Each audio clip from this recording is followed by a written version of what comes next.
Hey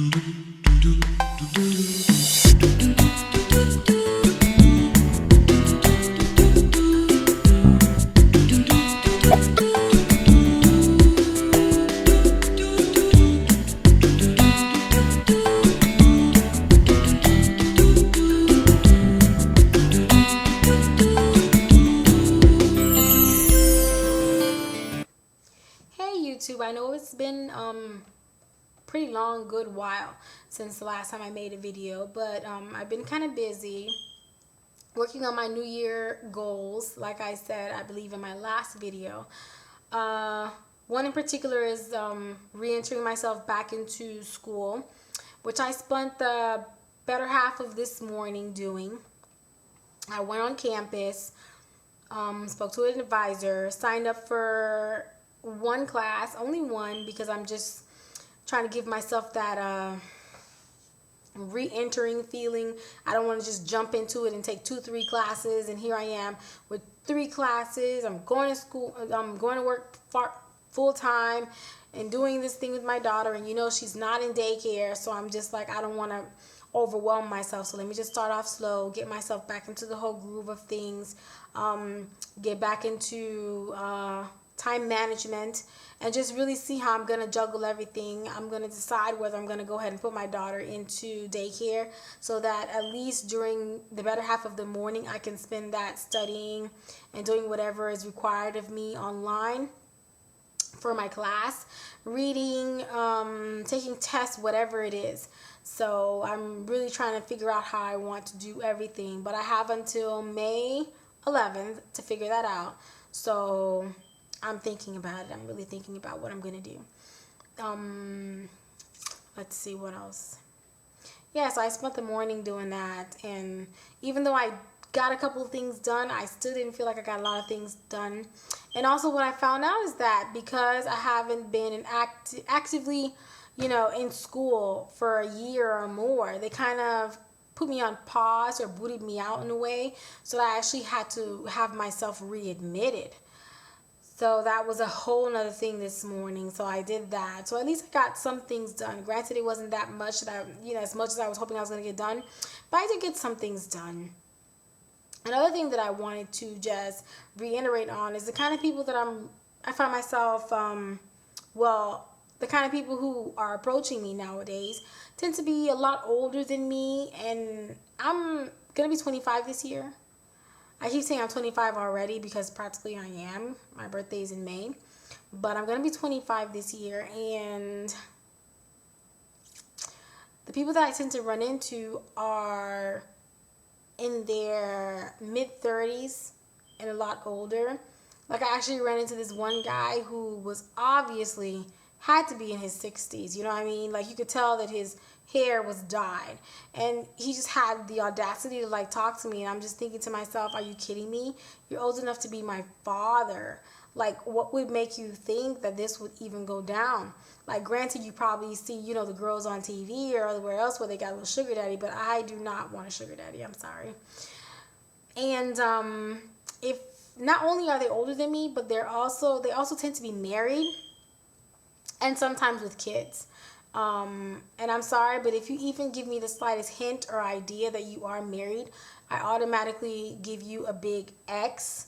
Despite your age, you know what I mean? But that, like, let's say you're 30 and you're talking to me and I find out that you're married, a big X. No, because I'm no home wrecker, and I actually find men who step out on their wives to be quite disgusting. I'm sorry. There's just too many diseases and too many things going on out there for you to risk catching anything and to take it back home to your wife who's just being good, minding her own business, taking care of home, taking care of you, taking care of herself. And if you guys have kids, taking care of kids. Heck, some women nowadays, they go to work and they bring home the bacon, and then they cook it and they store it and they re-cook it later on if the need be. They do everything. It's like super women, you know what I mean?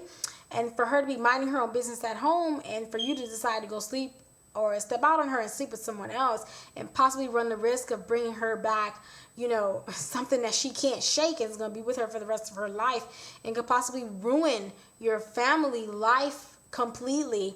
I just find you to be utterly, maybe disgusting is a strong word, but just repulsive, I guess, and disgusting at the same time, that you would take that chance. Not only does it show me that you actually have no love and no respect for your wife, but you honestly have no love and respect for yourself, that you would risk yourself catching something by messing around with someone else when you could stay with your wife, who you know is solely committed to you and you're solely committed to her, and y'all not catching anything. So whatever you guys got between you, be it the common cold or the flu, that's about the only thing you're catching from one another.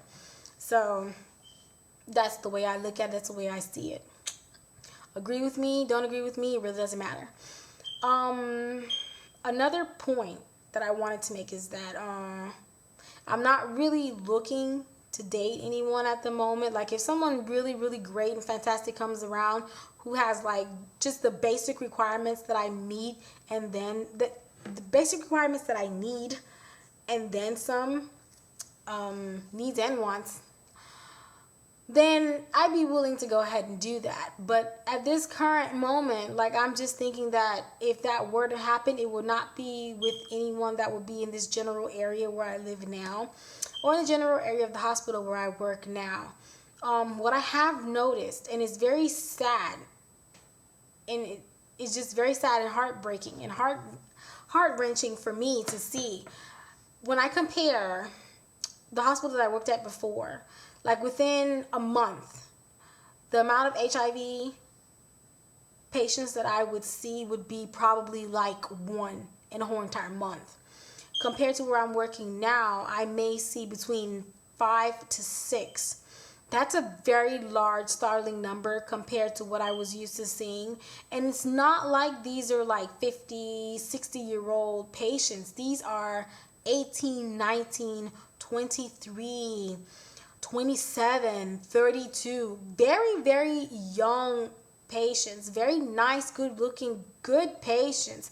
And I see them and I'm just like amazed and I'm shocked. Granted, not one of them have I run into who found out drastically during their stay in the hospital. They all pretty much knew before they got there that they were HIV positive.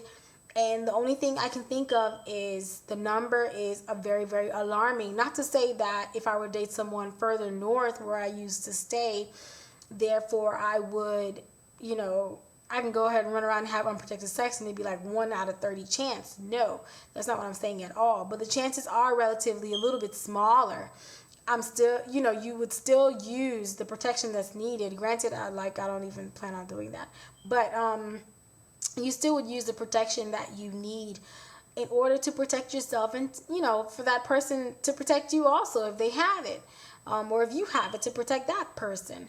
And it's just really, really sad when I see them, and some of them have kids, and it's just like, oh my goodness, and I just can't believe it, and it's just really, really shocking to me, and it's very scary, especially when, I'm young as I am, and you would think that, you're in a dating scene and you're doing this thing, and to see so many faces that look just like yours who are HIV positive. It really just puts a damper on a lot of things. And what I just really hope, and I try to not push upon them, but just kind of remind them in a very light tone manner, but to still be very firm, is that granted that you do know you have the disease, I hope and pray that whoever it is that you're involved in, that they know that you have the disease, that you are disclosing this information to them so that you give them that decision to decide whether they want to be sexually active with you or not. And if they do decide to make that decision, then you're using the protection and they're using the protection that's needed in order to, just stop this cycle of passing it on to this person and that person, and it's just becoming this horrible epidemic. So I try to stress that, but not to the point that they're sick of me, but stress it enough to the point that I do make the point very clear that we have to be very, very active. Wow, it's really, really scary, and it's very, very depressing, and I just wasn't used to HIV being so in my face before as much as as much as it is now. And I'm just like, oh my goodness, oh my goodness. And what's even more scary is just I'm just so scared for my daughter, because if it's this bad right now, I can't even begin to imagine when she gets close to my age what it's going to be like. Mm-mm-mm.